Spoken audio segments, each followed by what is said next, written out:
IELTS 14. Tests 1 to 4. Test 1. You will hear a number of different recordings and you will have to answer questions on what you hear. There will be time for you to read the instructions and questions, and you will have a chance to check your work. All the recordings will be played once only. The test is in 4 sections. At the end of the test, you will be given 10 minutes to transfer your answers to an answer sheet. Now turn to Section 1.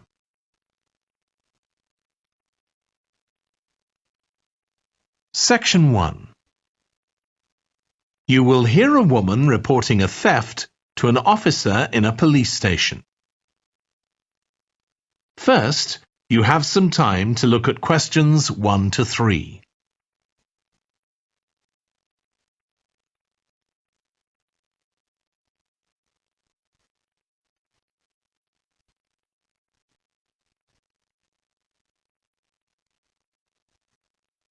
Now we shall begin.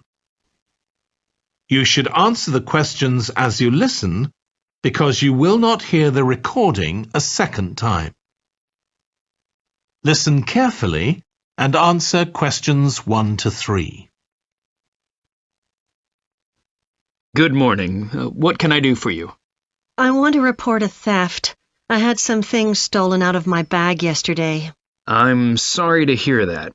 Right, so I'll need to take a few details. Can I start with your name? Louise Taylor. Okay, thank you. And are you resident in the UK? No, I'm actually Canadian, though my mother was British. And your date of birth? December 14th, 1977. So you're just visiting this country? That's right. I come over most summers on business. I'm an interior designer, and I come over to buy old furniture, antiques, you know. There are some really lovely things around here, but you need to get out to the small towns. I've had a really good trip this year, until this happened. Okay. So you've been here quite a while? Yes, I'm here for 2 months. I go back next week. So, may I ask where you're staying now? Well, at present, I've got a place at Park Apartments. That's on King Street. I was staying at the Riverside Apartments on the same street, but the apartment there was only available for 6 weeks, so I had to find another one. Okay. And the apartment number? 15. Right. Before you hear the rest of the conversation, you have some time to look at questions 4 to 10.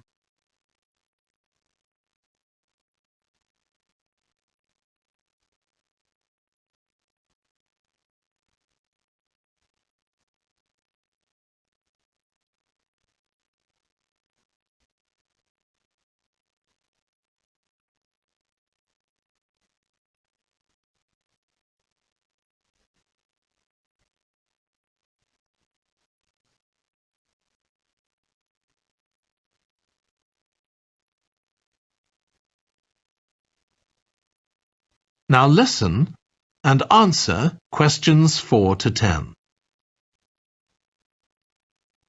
Now, I need to take some details of the theft.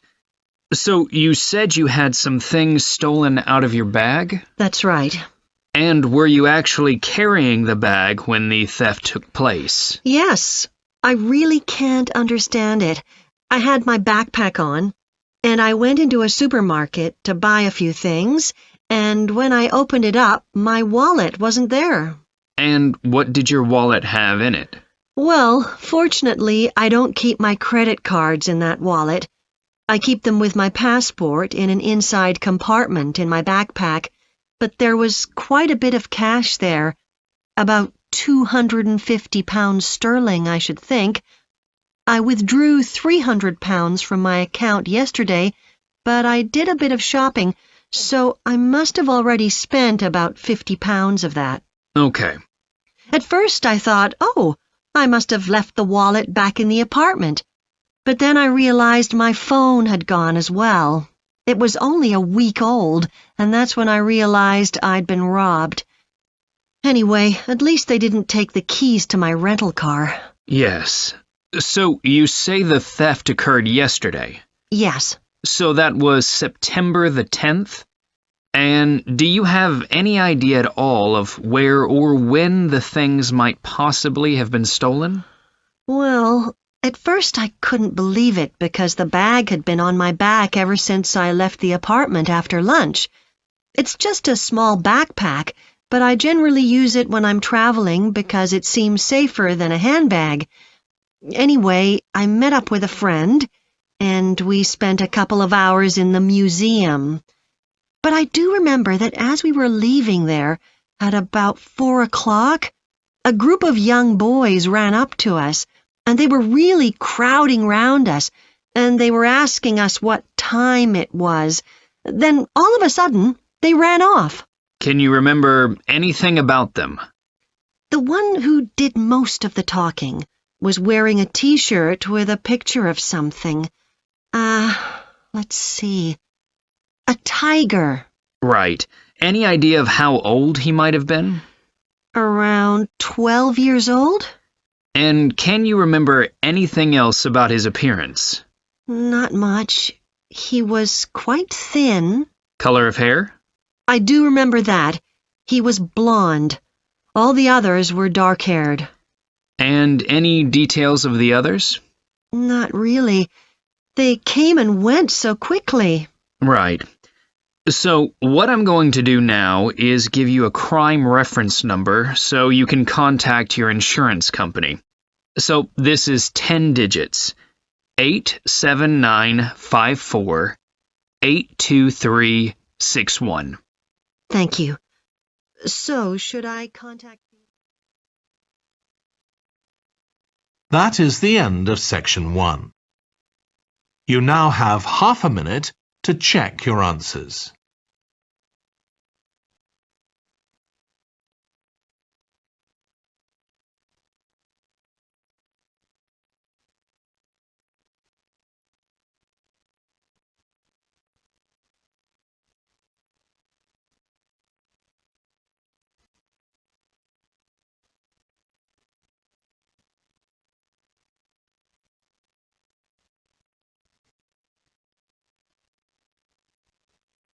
Now turn to section 2.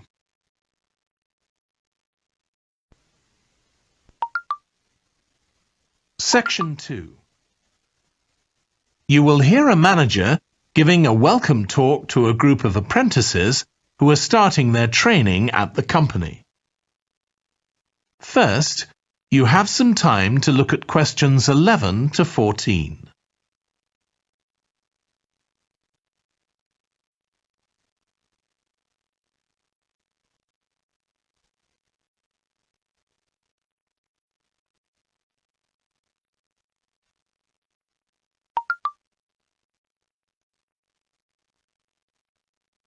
Now listen carefully and answer questions 11 to 14.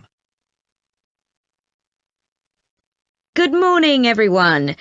My name's Janet Parker, and I'm the Human Resources Manager. We're very happy to welcome you to your new apprenticeship. I hope that the next 6 months will be a positive and enjoyable experience for you. I'd like to start with some general advice about being an apprentice. Most of you have very little or no experience of working for a big organisation, and the first week or so may be quite challenging. There will be a lot of new information to take in, but don't worry too much about trying to remember everything.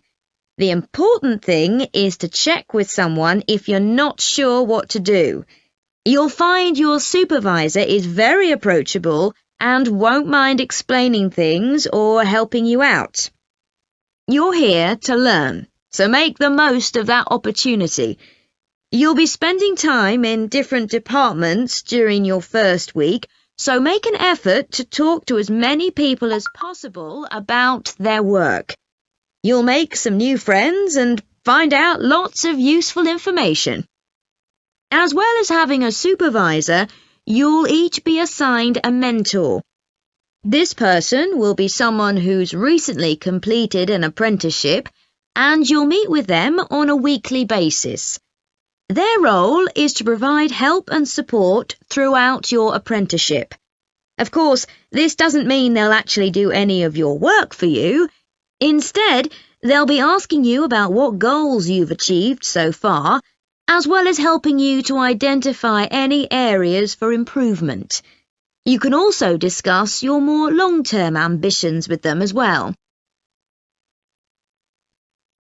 Before you hear the rest of the talk, you have some time to look at questions 15 to 20.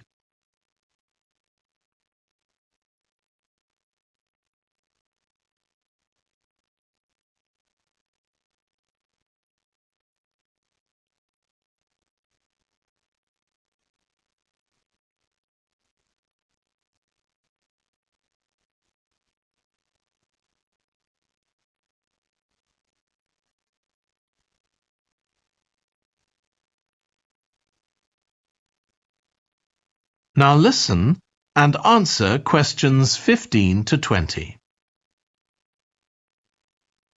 Now, I just want to run through a few company policies for our apprenticeship scheme with you.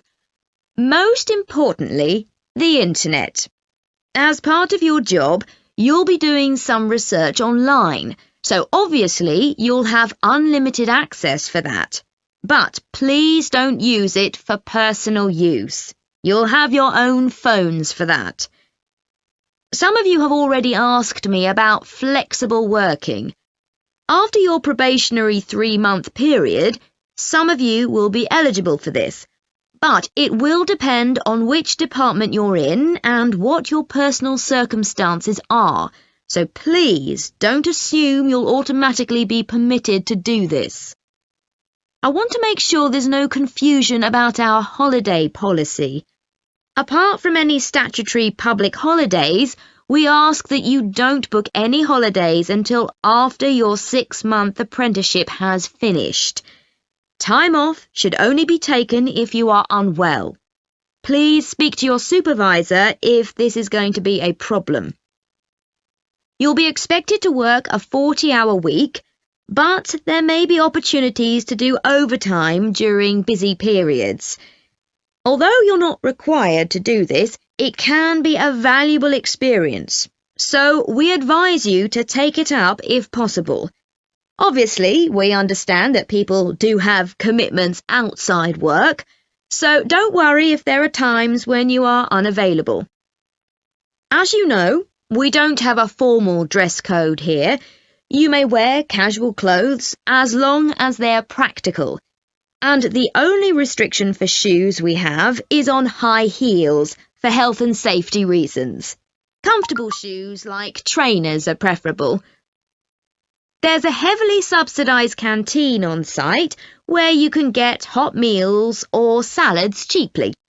Snacks and drinks are also provided, so we've decided to introduce a no-packed lunch policy. This is partly to encourage healthy eating at work, and partly to stop people from eating at their workstation, which is unhygienic. Okay, moving on to... That is the end of section 2. You now have half a minute to check your answers.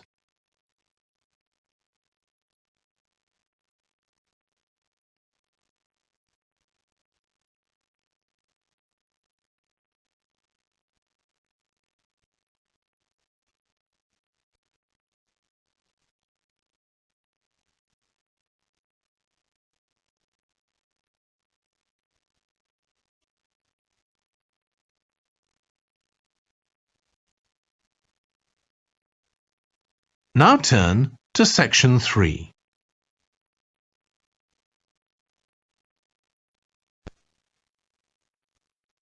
Section 3.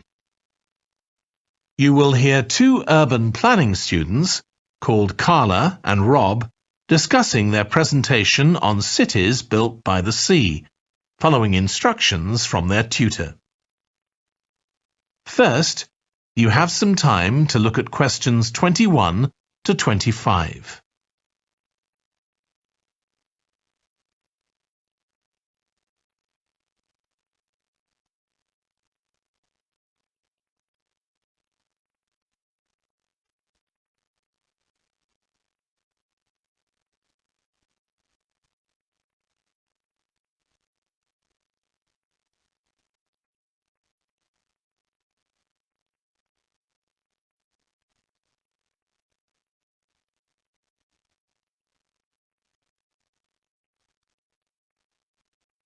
Now listen carefully and answer questions 21 to 25. OK, so what I'd like you to do now is to talk to your partner about your presentations on urban planning. You should have done most of the reading now, so I'd like you to share your ideas and talk about the structure of your presentation and what you need to do next. OK, Rob, I'm glad we chose quite a specific topic, cities built next to the sea. It made it much easier to find relevant information. Yeah, and cities are growing so quickly. I mean, we know that more than half the world's population lives in cities now. Yeah, though that's all cities, not just ones on the coast. But most of the biggest cities are actually built by the sea. I'd not realised that before. Nor me. And what's more, a lot of them are built at places where rivers come out into the sea, but apparently this can be a problem. Why? Well, as the city expands, agriculture and industry tend to spread further inland along the rivers, and so agriculture moves even further inland up the river. That's not necessarily a problem, except it means more and more pollutants are discharged into the rivers. So these are brought downstream to the cities? Right. Did you read that article about Miami on the east coast of the USA? No. Well, apparently back in the 1950s, they built channels to drain away the water in case of flooding. Sounds sensible. Yeah, they spent quite a lot of money on them, but what they didn't take into account was global warming.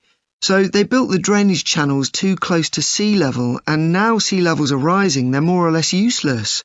If there's a lot of rain, the water can't run away. There's nowhere for it to go. The whole design was faulty. So what are the authorities doing about it now? I don't know. I did read that they're aiming to stop disposing of wastewater into the ocean over the next 10 years. But that won't help with flood prevention now, will it? No, really, they just need to find the money for something to replace the drainage channels in order to protect against flooding now. But in the long term, they need to consider the whole ecosystem. Right.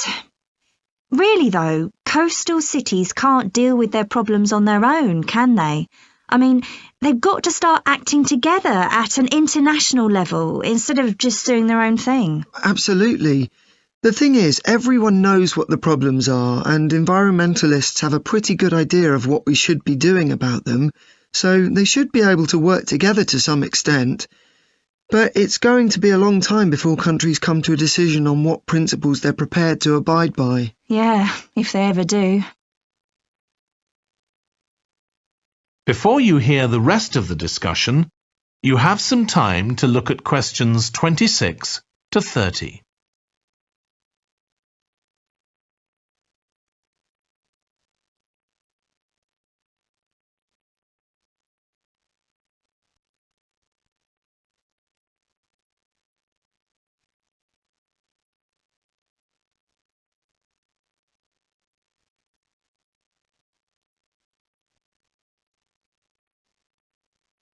Now listen and answer questions 26 to 30.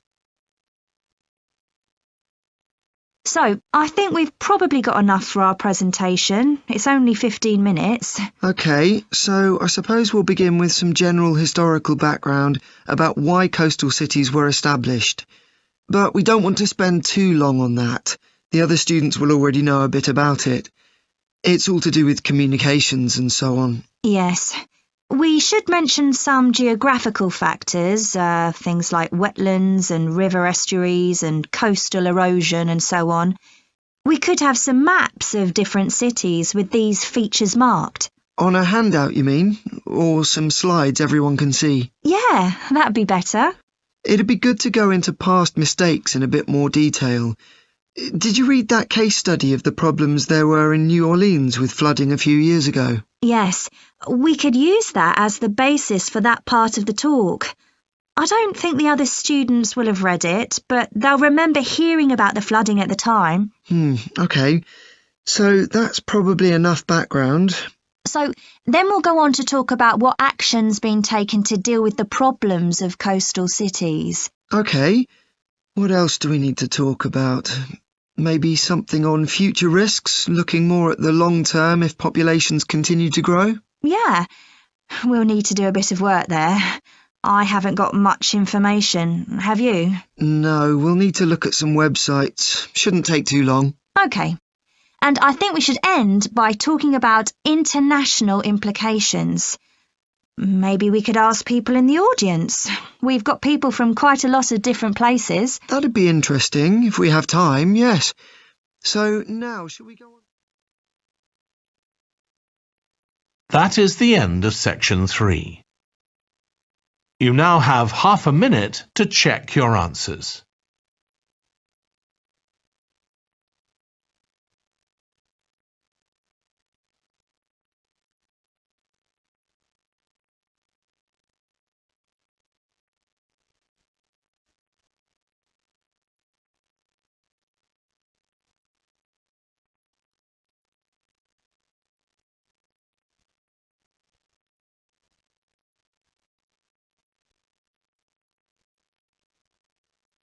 Now turn to section 4.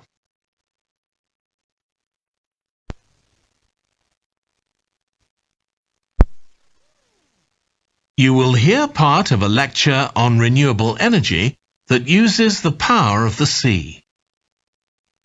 First, you have some time to look at questions 31 to 40.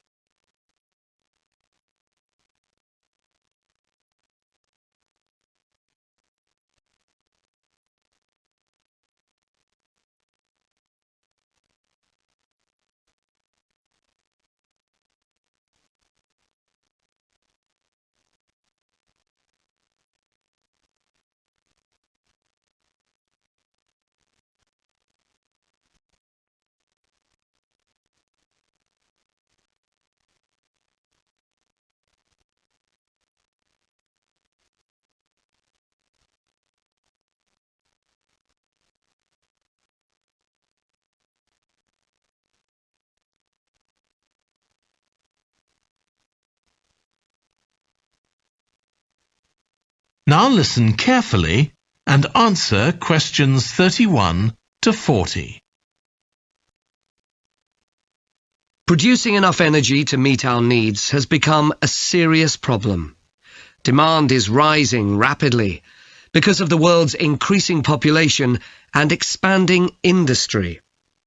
Burning fossil fuels like gas, coal and oil seriously damages the environment, and they'll eventually run out. For a number of years now, scientists have been working out how we can derive energy from renewable sources, such as the sun and wind, without causing pollution. Today, I'll outline marine renewable energy, also called ocean energy, which harnesses the movement of the oceans. Marine renewable energy can be divided into 3 main categories: wave energy, tidal energy, and ocean thermal energy conversion. And I'll say a few words about each one. First, wave energy. Numerous devices have been invented to harvest wave energy, with names such as Wave Dragon, the Penguin, and Mighty Whale. And research is going on to try and come up with a really efficient method. This form of energy has plenty of potential, as the source is constant, and there's no danger of waves coming to a standstill. Electricity can be generated using onshore systems, using a reservoir, or offshore systems.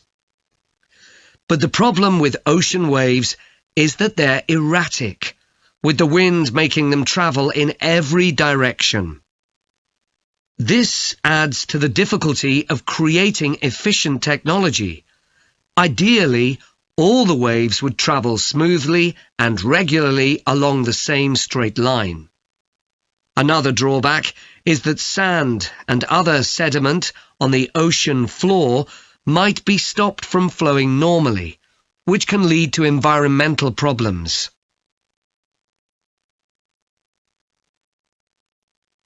The second category of marine energy that I'll mention is tidal energy. One major advantage of using the tide rather than waves as a source of energy is that it's predictable. We know the exact times of high and low tides for years to come. For tidal energy to be effective, the difference between high and low tides needs to be at least 5 meters. And this occurs naturally in only about 40 places on Earth. But the right conditions can be created by constructing a tidal lagoon, an area of seawater separated from the sea. One current plan is to create a tidal lagoon on the coast of Wales.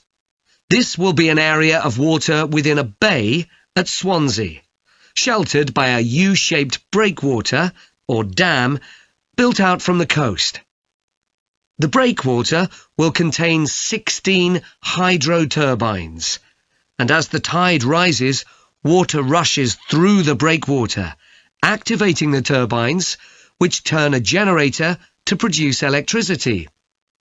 Then, for 3 hours as the tide goes out, the water is held back within the breakwater, increasing the difference in water level until it's several meters higher within the lagoon than in the open sea. Then, in order to release the stored water, gates in the breakwater are opened. It pours powerfully out of the lagoon, driving the turbines in the breakwater in the opposite direction and again generating thousands of megawatts of electricity. As there are 2 high tides a day, this lagoon scheme would generate electricity 4 times a day, every day, for a total of around 14 hours in every 24, and enough electricity for over 150,000 homes. This system has quite a lot in its favour. Unlike solar and wind energy, it doesn't depend on the weather. The turbines are operated without the need for fuel, so it doesn't create any greenhouse gas emissions, and very little maintenance is needed. It's estimated that electricity generated in this way will be relatively cheap, and that manufacturing the components would create more than 2,000 jobs, a big boost to the local economy. On the other hand, there are fears that lagoons might harm both fish and birds, for example by disturbing migration patterns and causing a build-up of silt, affecting local ecosystems. There are other forms of tidal energy, but I'll go on to the third category of marine energy, ocean thermal energy conversion. This depends on there being a big difference in temperature between surface water and the water a couple of kilometres below the surface, and this occurs in tropical coastal areas. The idea is to bring cold water up to the surface using a submerged pipe. The concept dates back to 1881, when... That is the end of section 4. You now have half a minute to check your answers.